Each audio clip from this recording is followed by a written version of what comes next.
తమ్ముడు అక్కకు ఫోన్ చేసి ఇంటికి వస్తా అక్క నిన్ను చూసిపోతా అంటాడు. ఎట్లయినా భార్యతో వస్తాడని వాళ్ళ అక్క గెస్ట్ చేసి ఉన్న కొంచెం పాలల్లో కొన్ని నీళ్లు వేసి 2 కప్పులు టీ చేస్తుంది. తమ్ముడు వస్తాడు, తమ్ముడి భార్య వస్తది, భార్య వాళ్ళ అమ్మ వస్తది. 2 కప్పుల టీ భార్యకు, భార్య వాళ్ళ అమ్మకి ఇచ్చి ఒక ట్రాన్స్పరెంట్ గ్లాస్ లా నీళ్లు పోసి వాళ్ళ తమ్ముడికి ఇచ్చి, తమ్ముడికి స్ప్రైట్ అంటే ఇష్టం అని చెప్తాది. వాళ్ళ తమ్ముడు తాగుతాడు. నీళ్ళని అర్థమైతాయి.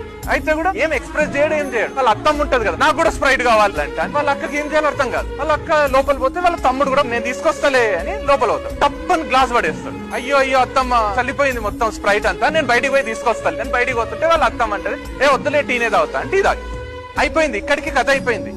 బట్ ఎంత బ్యూటిఫుల్ కాన్సెప్ట్ ఉందంటే ఈ కథలో. అక్క తమ్ముడు ఇద్దరు కూడా ఒకరికొకరు ఎంత సపోర్ట్ చేసుకున్నారంటే అక్కడ ఆ బాండ్ ఉండేది ఓన్లీ సిబ్లింగ్స్ ఉంటది. బయటికి మీతో కొట్లానట్టు నడిస్తారేమో, మీరంటే కేర్ లేనట్టు, మిమ్మల్ని గ్రాంటెడ్ తీసుకున్నట్టు బిహేవ్ చేస్తారేమో, గానీ మీ పేరెంట్స్ కి ఈక్వల్ గా అల్టిమేట్ లవ్ సిబ్లింగ్